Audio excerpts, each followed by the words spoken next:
Hola, estamos con muchísimo gusto en este día con el pastor René Pereira de la Iglesia Bautista Glenview en Ponce, Puerto Rico.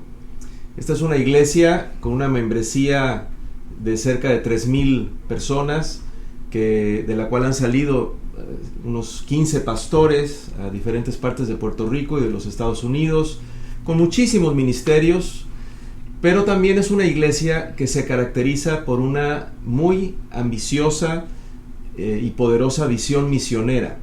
Ellos están sosteniendo a cerca ya de 180 misioneros de tiempo completo. Así que en esta mañana yo quisiera preguntarle, Pastor René, ¿cómo es que Dios les dio esta visión misionera que es tan única? Bueno, nosotros no teníamos esta visión, no es la visión de nuestra denominación, somos de la Convención Bautista del Sur.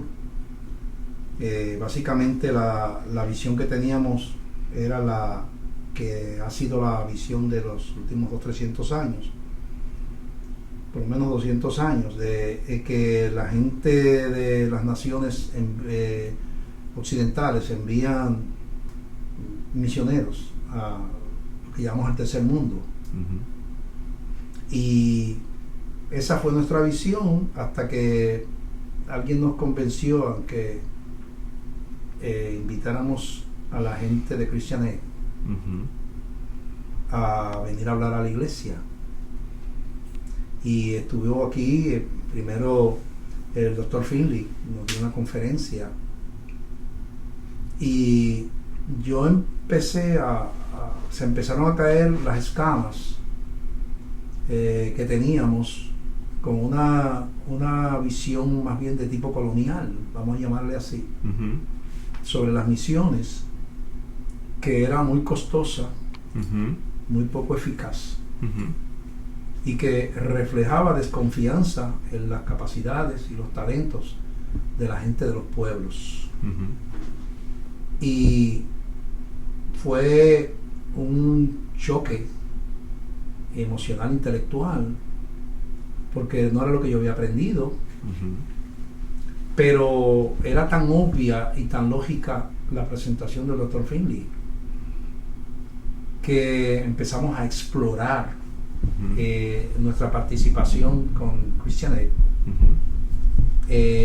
Empezamos a adoptar misioneros, primero de una forma, vamos a decir, un poco limitada, quizás 15 o 20, empezamos con 10 o 15 misioneros, 20 misioneros, de gente que se ofreció en esas mismas conferencias a adoptar misioneros. Y entonces la pasión por esa línea de esa manera de hacer misiones fue creciendo, más aún cuando tuve la experiencia de ir a ver en el campo misionero cómo trabajan los misioneros autóctonos. Y entonces descubrir que lo que le toma 10 años o 20 años hacer a un misionero, por ejemplo, norteamericano, que no conoce el idioma, que no conoce las costumbres, que las comidas no le caen bien, que sus hijos tienen que ir a una escuela especial, que no puede vivir en el vecindario donde vive la gente. Pues todo eso implica dinero en grandes cantidades.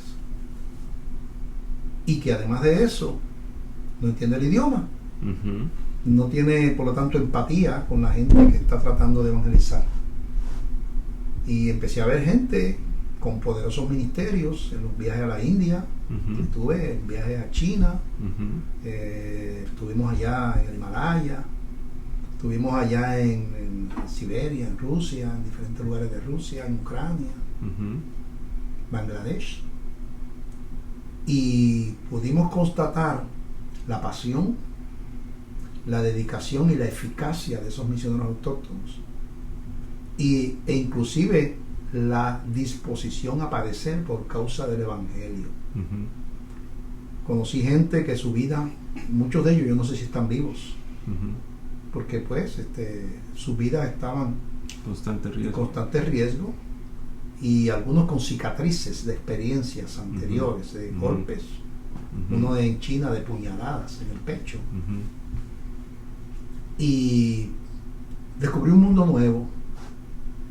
Descubrí, es como si Dios estuviera develando su plan para el siglo XXI, final del siglo XX, y diciendo, si es que queremos que la expectativa de predicar el Evangelio hasta lo último de la tierra se cumpla, no podemos contar y no podemos esperar que lo hagan Europa y Estados Unidos y las naciones que tradicionalmente lo hicieron y que agradecemos y que fueron pioneros en eso, ¿verdad? Y hay que estar agradecidos, ¿verdad? Pero la estrategia para el tiempo de este siglo que estamos ahora, siglo XXI, obviamente no puede continuar siendo las estrategias del siglo XIX. Y esta iglesia descubrió eso.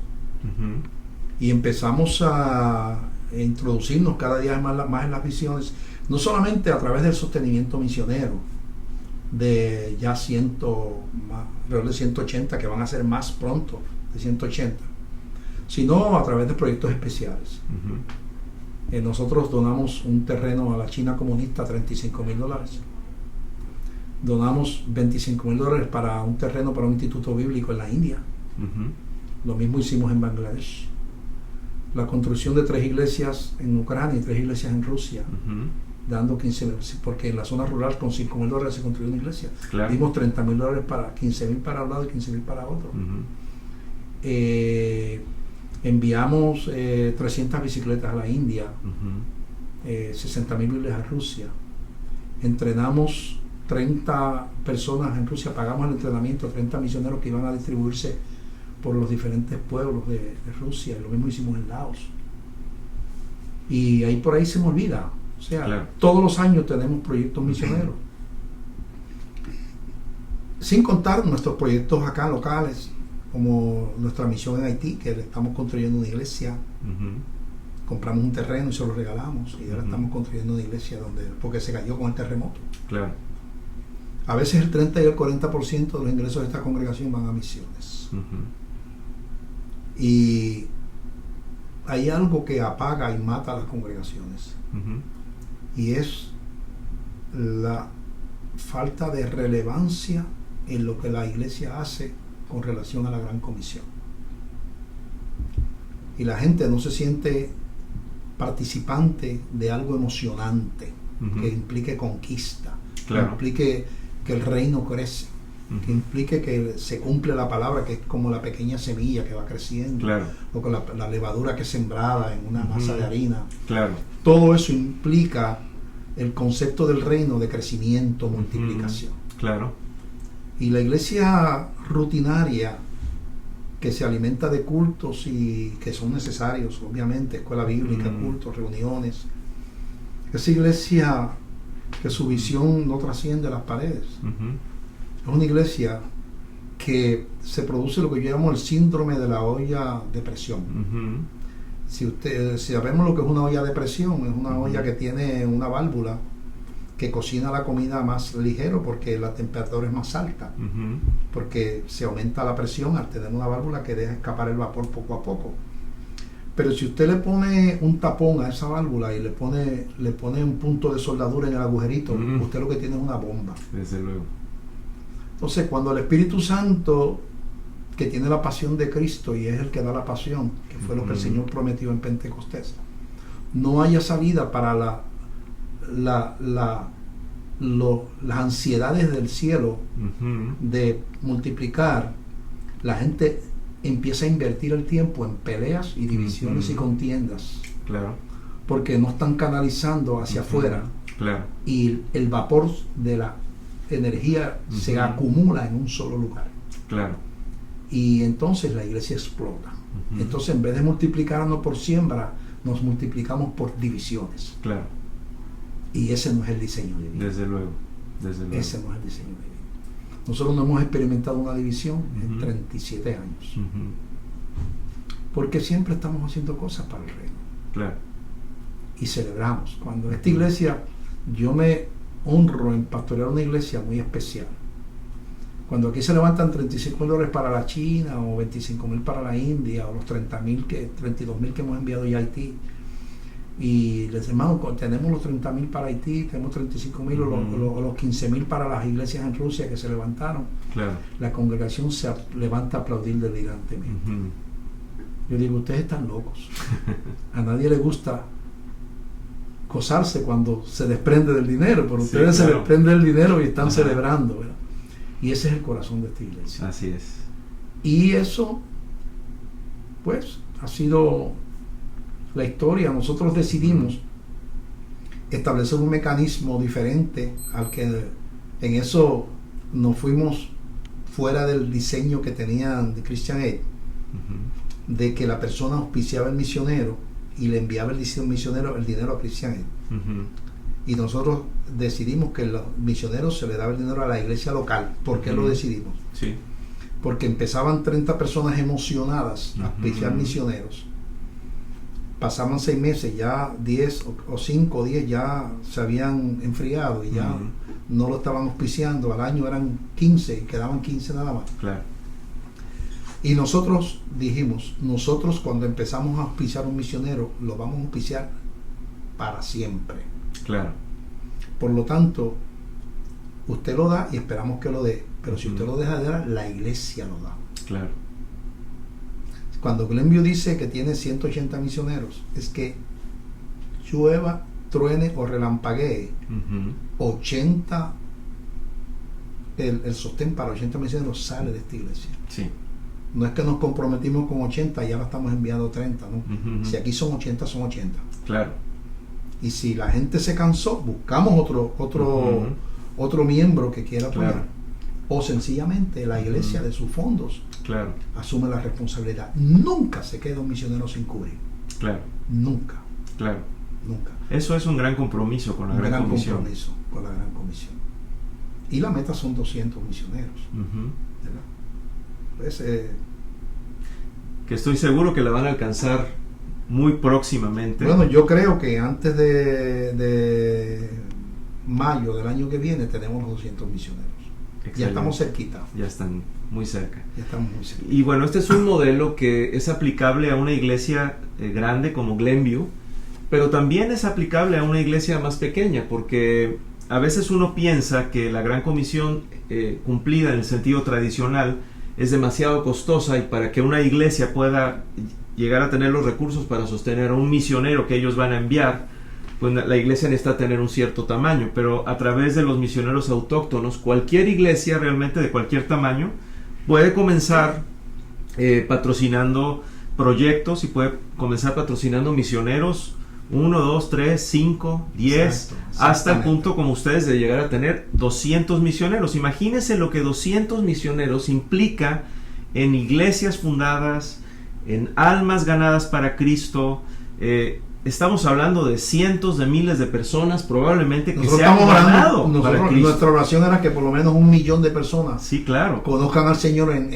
Principalmente estamos en la ventana 1040. Desde luego. Pero además de los misioneros que tenemos con Christian Aid, tenemos misioneros en Perú, en la selva del Amazonas, alcanzando a las tribus no alcanzadas a través de una iglesia de Lima. Sí.